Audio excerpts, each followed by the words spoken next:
Have you seen the new 2025 Mini Cooper hardtop? It shows off a brand new design here, which looks pretty similar to the old one. I'm going to compare the new one to the old one in the front, side, and rear. And then we're also going to have a look at the recently unveiled interior of the new Mini Cooper. There is a lot going on in the interior. So first of all, let's have a look at this article from Car and Driver. Let's see what this is all about. Today I'm wearing my Datsun 240Z t-shirt. You can get it at thesketchmonkey.com if you're interested in that. So let's have a look at this article here. The next generation Cooper will be sold both as a gas and electric powertrains. Pretty obvious, expected that would be the case. Honestly, I thought the new Mini would only come as an EV, so I'm excited to see that it still have the gas models for the 2025 model year. It will arrive in the US for the 2025 model year, as I just said. Triangular LED taillights on the new one. I'm gonna show you those in a minute. I'm actually gonna show them right here in the article. In place of the long-running rectangular shapes. So here it is. This is the rear view of the new Mini Cooper. I'm gonna let you know exactly what I think about this design in a second. It shows a sleeker design with the round headlights smoothly integrated into the body and the wider octagonal grille outline, visually lowering the car. So I'm gonna have a look at that and compare it to the old one and see if that's actually the case. The most notable change comes at the back, where the rectangular taillights have been swapped out for triangular units with intricate LEDs that still hints at the design of the Union Jack flag. Not as much as the old ones. These look way more pixelated and definitely sharper than before. The small grille aperture, green S badges, and lack of visible exhaust pipes led us to believe that this is actually, what we're seeing here, this blue one, is the Cooper EV.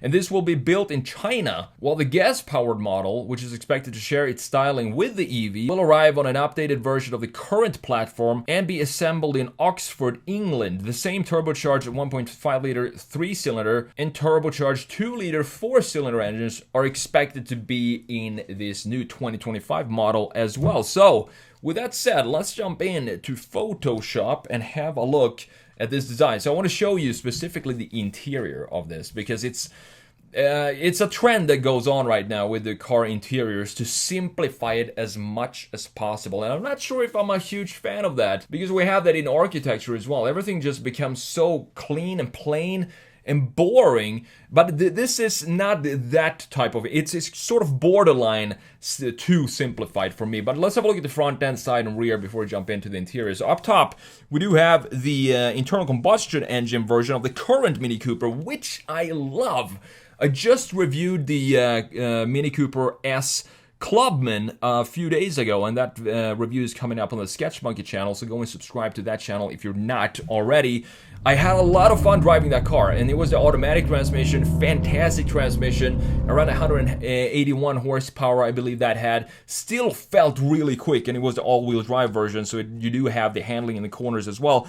Look at this design. I do love what's going on in the front end of the Mini Coopers, with this black mouth in the front end, housing the key graphics. You have the grille up here, you have some additional intakes at the bottom, and all of this is actually functional for the car. And I love these headlights, specifically when you have the black outline or the framing for the headlights. This is such a clean LED ellipse right here in the middle, with the same thickness going all around it, and definitely a strong connection to the original Mini, obviously, with this design. It looks great, and we have some functional air curtains right here on the sides as well in the front end. I do love these wheels. We're going to have a look at this more in a side view. The new one, it doesn't really have a bunch of changes to it. There are two big changes in the front, and keep in mind that this is the EV, so we don't really have any grille openings. Maybe just this one here at the bottom for the battery. But there are two main changes in the front end. First of all, we have now, you can see that this hood is all smooth in the current 2023 Mini Cooper, and I do like that design. It just looks good and feels like it suits Mini Cooper to be a small little bubbly car. In the new one though, they added these lines, creases, onto the hood, and I'm not sure what I think about that yet. I'm gonna have to see this in person to kind of get a clear understanding of if these lines actually suit the front end of the new Mini or not. The second change is the headlights. So you have still the same circular headlights, but they feel like the thickness of the LED is a lot thinner in the new one. And in this case, I definitely prefer the old one because I'm not a huge fan of these lines that feel so out of place. You have everything being round and circular in the front end, specifically in the headlights, and then you have these two static lines just cutting in here. It feels a little out of place. I'm not sure if you agree with me on that. You can see that we have the green S badge here and the lack of intakes in the front, showing us that this is most likely the EV that will be built in China. So let's have a look at the side view and compare these two. See if we have any sharper lines in the side of the new one, because if we do, the front hood lines that I just showed you might feel a little bit more fitting if we have some sharp lines going around the car and not just in the front end. The old one still looks absolutely fantastic. What I love about this is that the greenhouse, it looks like the greenhouse is sort of coming up out of the body itself, because we have this chrome trim piece going around the entire greenhouse, and it looks so cool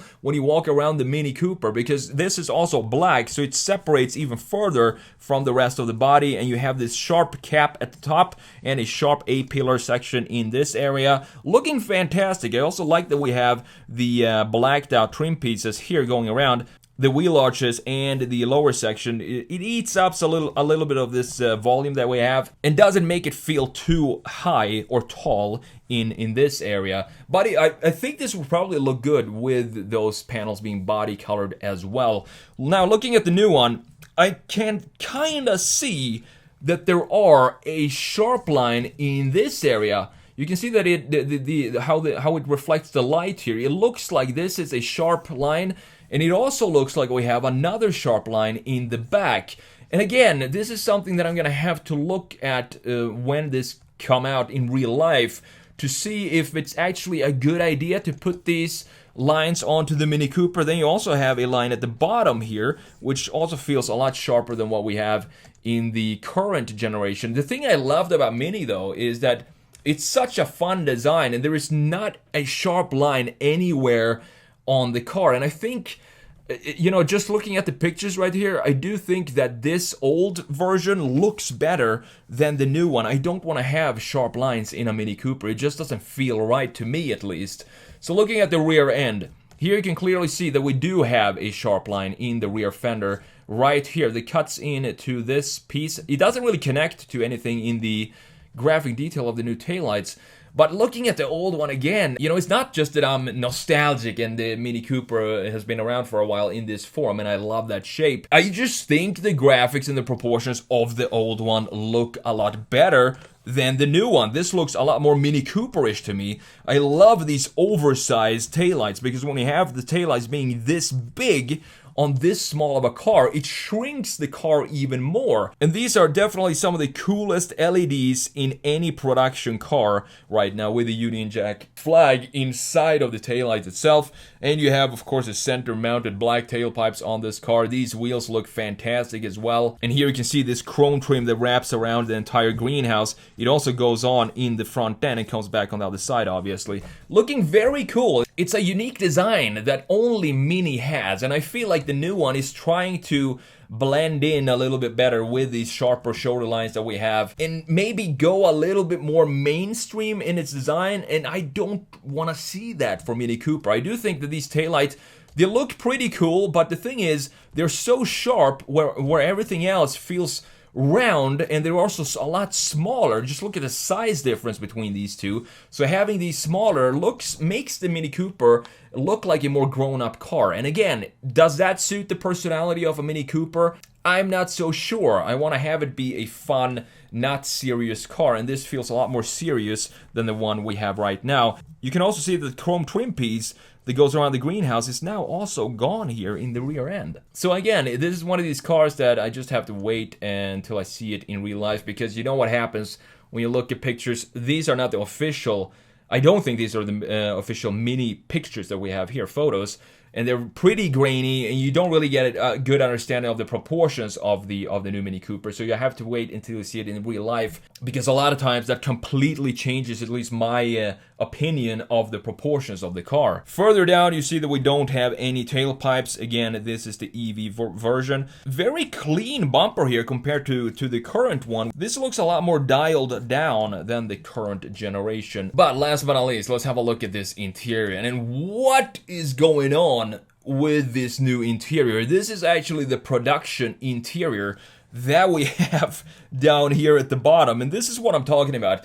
Simplifying so much to the point where you strip away the personalities of the car. I think this is, as I said, borderline going into that kind of feel for the Mini Cooper.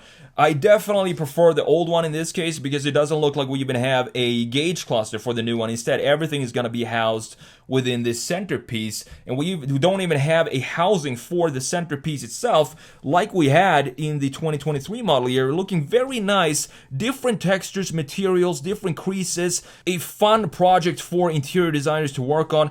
I'm not sure how much fun this is, honestly, to work on. You just put a big dash, put a circle in the middle, and then you have the steering wheel right here and call it a day. It just feels like the old one had more interesting details to look at. For example, this entire section, which is partly still intact in the 2025 model year.